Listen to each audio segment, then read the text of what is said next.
All right, everyone, let's look at this visual representation of a waterfall distribution. This is a critical concept in private investments, and it's a section of the PPM you should always analyze closely. It's called a waterfall because it shows how money flows down and is distributed in a specific tiered order of priority, just like water cascading over rocks. Now, the asset we're talking about here could be a variety of things. The deal sponsor could be using investor capital to develop a piece of land and then sell it, buy an existing apartment building, improve it, and then sell it, or purchase a private company with the goal of selling it a few years later. The principle is the same. You buy or create an asset, and the total proceeds represents the cash you get back when you exit that investment. First, you see the dark green bar on the far left is labeled initial investment. In this deal, that's $3.4 million.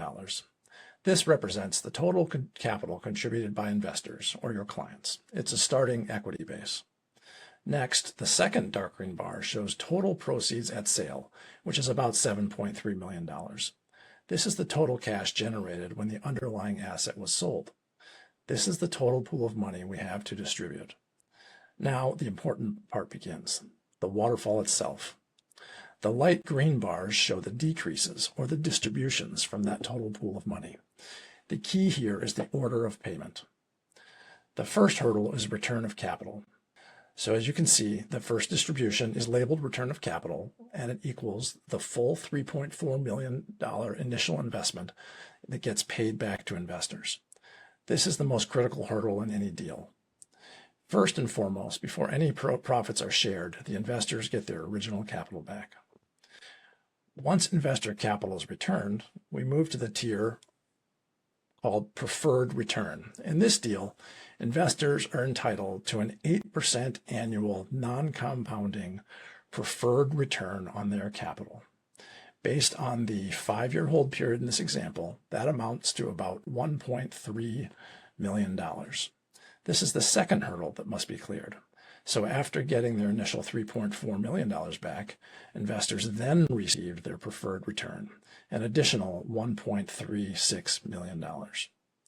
Only after investors have received both their full capital back and finally, sponsor 20% shows that the sponsor, the manager of the deal, receives their 20% share of the dollars that were remaining. This is $520,000 approximately. This sponsor's share is often called the promote or carried interest. So as a fiduciary, the key takeaway here is understanding the alignment of interests this structure creates. The sponsor